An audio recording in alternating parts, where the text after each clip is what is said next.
सभी दोस्तों का आज के इस सेशन में स्वागत है। दोस्तों, आज के इस सेशन में I am going to discuss with you law relating to limitation. The law relating to limitation is incorporated in limitation act 1963 in India. तो बेसिकली हमें क्या करना है, लिमिटेशन एक्ट 1963 को हम यहाँ डीपली एनालिसिस करेंगे, इसके एक एक सेक्शन को ध्यान से पढ़ेंगे। लिमिटेशन एक्ट 1963 ये एक अजीबोगरीब किस्म का कानून है और बहुत इंटरेस्टिंग है, बड़ी टेक्निकल लैंग्वेज है इसके। एक्ट के एप्लीकेशन के बारे में डिटेल में बात करेंगे, लेकिन आज कुछ जनरल बातें बता रहे हैं आपको हम इस एक्ट के बारे में। देखो, आपने कानून पढ़े होंगे, सब्सटेंटिव लॉ पढ़े हैं आपने एडजेक्टिव लॉज पढ़े हैं। कुछ लॉज ऐसे होते हैं जो राइट्स क्रिएट करते हैं, कुछ लॉज ऐसे होते हैं जो राइट्स कैसे एनफोर्स होंगे ये बताते हैं, जिन्हें हम एडजेक्टिव लॉज कहते हैं। कुछ कानून ऐसे हैं जो राइट क्रिएट करते हैं। ठीक है बेटा। अब उबी जस इबी रेमेडी, ये इबी रेमेडम, ये आपने बात सुनी, जहां राइट है वहां रेमेडी है। उबी जस इबी रेमेडी, तो क्या मतलब है इसका बेटा? राइट और रेमेडी दो कंसेप्ट हैं। एक आपका राइट है, ठीक है, और एक आपके राइट जब ब्रीच हो जाए तो आपको उस ब्रीच ऑफ राइट पे क्या रेमेडी मिलेगी, ये दोनों कंसेप्ट आपको लिमिटेशन से पहले आने चाहिए। राइट क्या है, हमारे राइट्स क्या हैं, और हमें रेमेडी क्या है। ठीक है बेटा। तो लिमिटेशन एक्ट क्या कहता है? लिमिटेशन एक्ट का एक सिंपल सा एक फंडामेंटल चीज है कि लिमिटेशन एक्ट एक फ्रेज पर टिका है कि law protects the vigilant not the negligent. Law protects the vigilant not the negligent, कि लॉ उस आदमी की मदद करेगा जो अपने अधिकारों को लेकर जागरूक है। लॉ उस इंसान की मदद नहीं कर सकता जो अपने अधिकारों को लेकर सोया हुआ है। ठीक है। तो लिमिटेशन एक्ट एक्चुअली है क्या? लिमिटेशन एक्ट हमें लिमिटेशन पीरियड प्रोवाइड कराएंगे। ठीक है। उस लिमिटेशन पीरियड में हम अपने ब्रीच ऑफ राइट्स को, रेमेडी को क्लेम कर सकते हैं। लिमिटेशन पीरियड, ठीक है, ये क्या बताएगा? लिमिटेशन एक्ट हमारे को लिमिटेशन पीरियड बताएगा, और उस लिमिटेशन पीरियड में हम अपने राइट्स को एनफोर्स करा सकते हैं, रेमेडी को सीक कर सकते हैं। अगर हमारे राइट्स ब्रीच हुए हैं और हमारे पास इतना भी समय नहीं है कि हम कोर्ट में जाके आपको उनको राइट्स को एनफोर्स कर सकें, तो सच बताएं तो आपको फिर इंजरी ही नहीं हुई है, आपको कोई दुख ही नहीं हुआ है, आपको कोई तकलीफ ही नहीं हुई है। क्योंकि जिस इंसान को तकलीफ होगा वो रोएगा, चिल्लाएगा, शोर मचाएगा। रोएगा, शोर मचाएगा, चिल्लाएगा, वो इमीडिएटली रोएगा। आपको अगर किसी ने थप्पड़ मार दिया, आप ये थोड़ी कहोगे यार मैं 3 दिन के बाद रोऊंगा। भाई थप्पड़ लगा तो अभी इमीडिएटली रोओगे ना। ठीक है। और इमीडिएटली आप रेमेडी के लिए एप्लीकेशन दोगे, कहीं पर कोर्ट में, पुलिस में जाओगे, एफआईआर लिखवाओगे, कोर्ट में केस फाइल करोगे।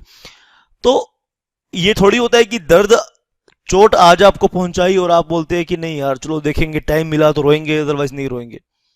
तो limitation act limitation period prescribe करता है, और उस लिमिटेशन पीरियड में आप अपने राइट्स को एनफोर्स कर सकते हैं। अगर लिमिटेशन पीरियड ओवर हो जाए फिर क्या होगा? Limitation bars the remedy. फिर अगले लाइन बेटा सुनिए, एक बहुत पावरफुल लाइन सुनिए, लिमिटेशन बार्स द रेमेडी। एक लाइन का मतलब मैं आपको समझाने की कोशिश करूंगा, पूरी जान लगा के आप उसे सीखने की कोशिश करना। Limitation bars remedy. बार्स मतलब रोक लगाता है, रेमेडी मतलब जब आप कोर्ट के पास जाएं, अपने न्याय लेने के लिए जब आप कोर्ट में जाते हैं, फरियाद करते हैं, तो उसे रेमेडी लेना कहते हैं। Limitation bars remedy but does not extinguish right. पूरी बात सुनिए, but does not extinguish. Extinguish का मतलब होता है खत्म करना। Does not extinguish right. अब मैं आपको एक लिमिटेशन पीरियड का एग्जांपल देके बताऊंगा। शाबाश। Does not extinguish right. देखो, इस लाइन को हम समझेंगे। ये अगर आप एमसीक्यू क्वेश्चन आपके एग्जाम में आते हैं तो ये लाइन लिमिटेशन एक्ट पर बहुत हिट क्वेश्चन है। ये लाइन पूछी जाती है, इसका मतलब पूछा जाता है मैं आपको एक रिलेशनशिप का एग्जांपल देके, पहले मैं एक रिलेशनशिप का एग्जांपल दूंगा और फिर उस रिलेशनशिप में लिमिटेशन एक्ट 1963 ने क्या लिमिटेशन पीरियड बताया है, उस उस एग्जाम्पल को बेस बना के मैं इस लाइन का मतलब आपको समझाऊंगा। मान लीजिए दो लोग हैं, एक है मिस्टर ए और दूसरा है मिस्टर बी। दो लोग हैं, दो पर्सन हैं, एक को मिस्टर ए कह रहे हैं हम और दूसरे को मिस्टर बी कह रहे हैं। इन दोनों के बीच में डेटर और क्रेडिट जो रिलेशनशिप है, उस रिलेशनशिप को नाम दे देते हैं डेटर एंड क्रेडिटर, यानी B is the debtor and A is the creditor. B कौन हुआ? डेटर हुआ। और सी कौन हुआ? ए कौन हुआ? क्रेडिटर हुआ। ठीक है। अब क्रेडिटर और इस पीरियड पर ये है ड्यू डेट, यहां पैसा ड्यू हो चुका है, this is the due date. और लिमिटेशन एक्ट कहता है कि डेटर और क्रेडिटर के रिलेशनशिप में 3 साल का पीरियड है, 3 इयर्स पीरियड, 3 इयर्स। ठीक है। एंड यहां पे डेट ऑन विच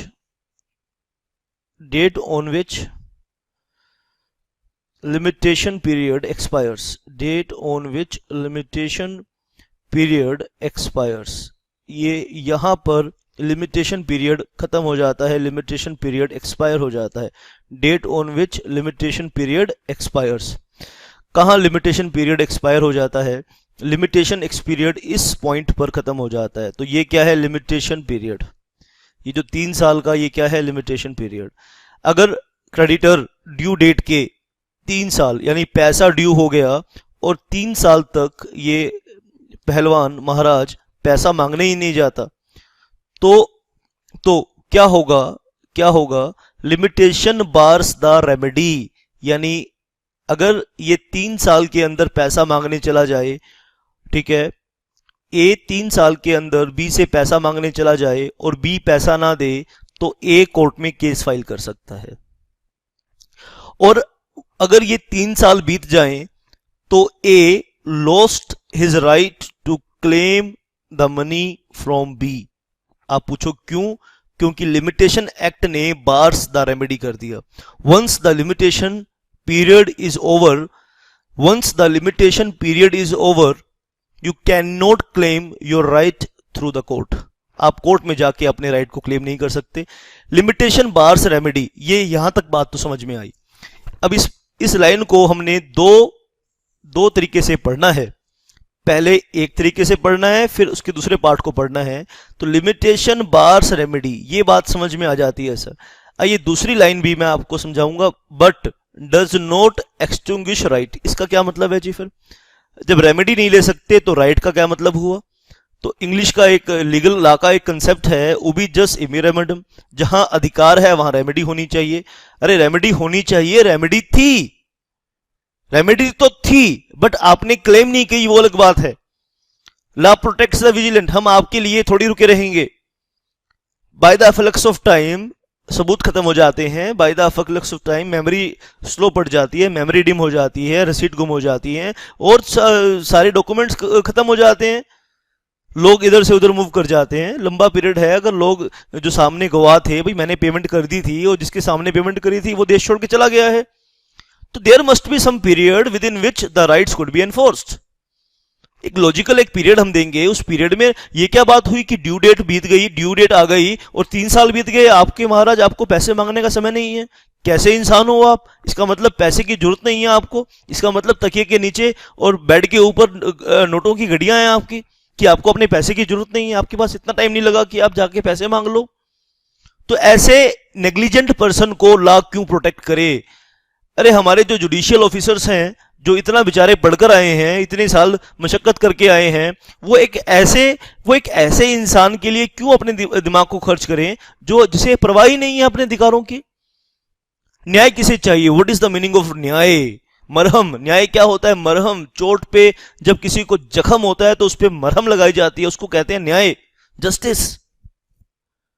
अरे जिसको कुछ खरोंची नहीं आई, जिसको फर्क ही नहीं पड़ा, जिसको उल्टा मजा आया, जो कोर्ट में नहीं गया, तो उसको once the limitation period is over. लेकिन हम यहां ये नहीं कह सकते कि ए का राइट खत्म हो गया। ए का राइट तो है, लेकिन अगर बी एक ईमानदार आदमी है, 3 साल बीत गए, 3 साल बीत गए, इसका मतलब यह है कि अब ए बी से पैसा वसूल नहीं कर सकता कानून के रास्ते से।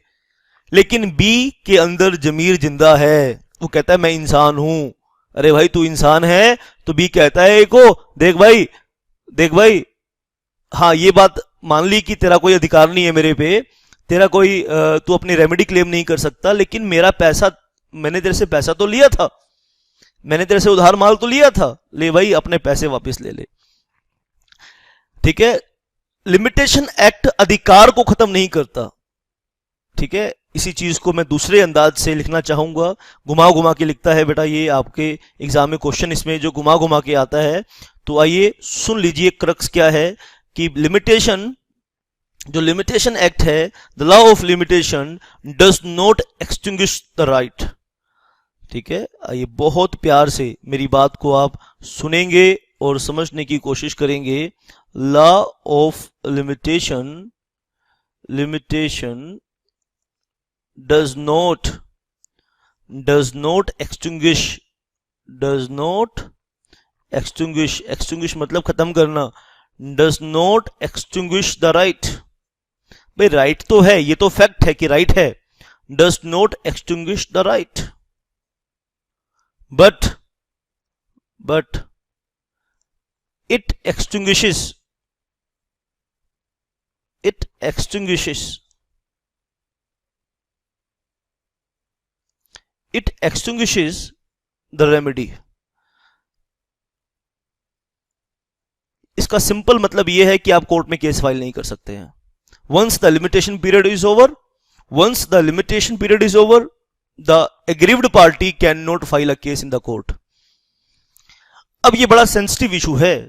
देखो आपने गलत काम किया, आप तो फिर तो जो आदमी, जिस आदमी ने डिफॉल्ट किया, आप तो उसको प्रोटेक्ट कर रहे हो। हाँ, आप ऐसे सोच सकते हैं कि जिसने डिफॉल्ट किया हम तो उसको प्रोटेक्ट कर रहे हैं। नहीं, यहां पे इसका ट्रू स्पिरिट समझना होगा, ट्रू स्पिरिट समझना होगा आपको। इसका, इस एक्ट का क्या स्पिरिट है, क्या मकसद है, वो आपको समझना होगा। और मेरी कोशिश रहेगी कि मैं आपको ये समझाने की कोशिश करूं। ठीक है, in the case of Bombay Dyeing and manufacturing company limited, court का क्या डिसीजन था, आइए इसे हम थोड़ा सा लिख लें। तो केस रेफर कर रहा हूं, Bombay Dyeing, Bombay Dyeing and manufacturing company, manufacturing company limited, limited company का केस है, versus state of Bombay, versus state of Bombay. 1958 का केस है, सुप्रीम कोर्ट ने डिसाइड किया था। 1958 का केस है, सुप्रीम कोर्ट ने डिसाइड किया था इस केस को। आइए क्या कहता है, क्या वर्डिक्ट था, क्या डिसीजन था कोर्ट का। ठीक है, the law of limitation,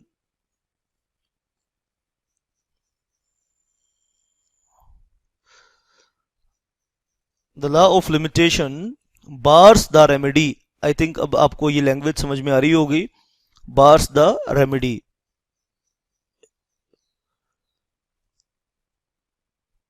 in a court, in a court यानी कोर्ट में आप रेमेडी नहीं ले सकते, court of law only.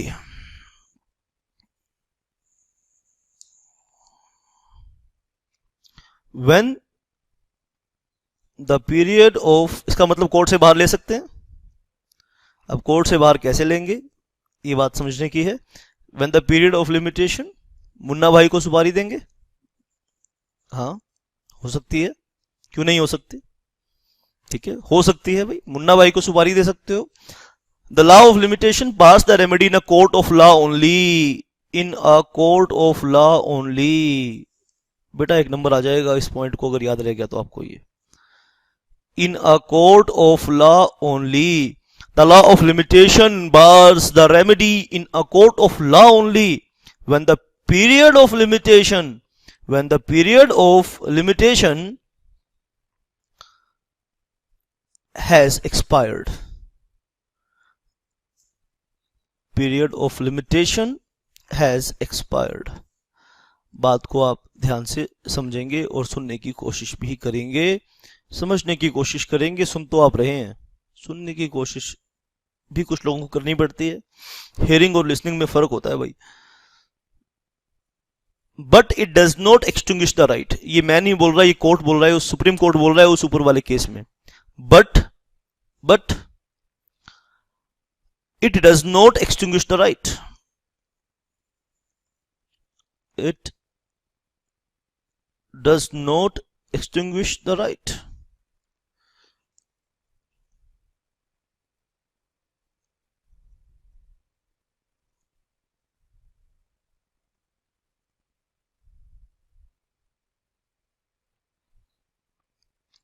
In other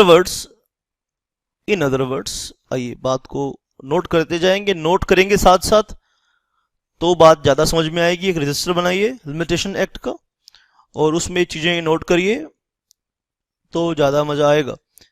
in other words, दूसरे शब्दों में अगर बात करें, in other words the right cannot be enforced by the judicial process. The right cannot be the right cannot be enforced by judicial process, कि judicial process चलाकर आप rights को एनफोर्स नहीं कर सकते। Right cannot be enforced by judicial process. If a claim is satisfied outside the court of law after the expiry of period of limitation, that is not illegal। हाँ, अगर आप illegal रास्ता ना अपनाएं, मुन्ना भाई को सुपारी दोगे फिर तो देखो इलीगल है। अगर आप अदरवाइज अपने राइट को एनफोर्स कर सकते हो कोर्ट के बाहर, दैट इज नॉट इलीगल। क्यों इलीगल नहीं है? Because limitation act says that I bar the remedy but I do not extinguish the right। Limitation act कहता है कि मैं राइट को खत्म नहीं करता। ठीक है बेटा, मैं राइट को खत्म नहीं करता, मैं तो रेमेडी को खत्म करता हूं। Thank you for watching this video. For more videos, please subscribe our YouTube channel. Thank you.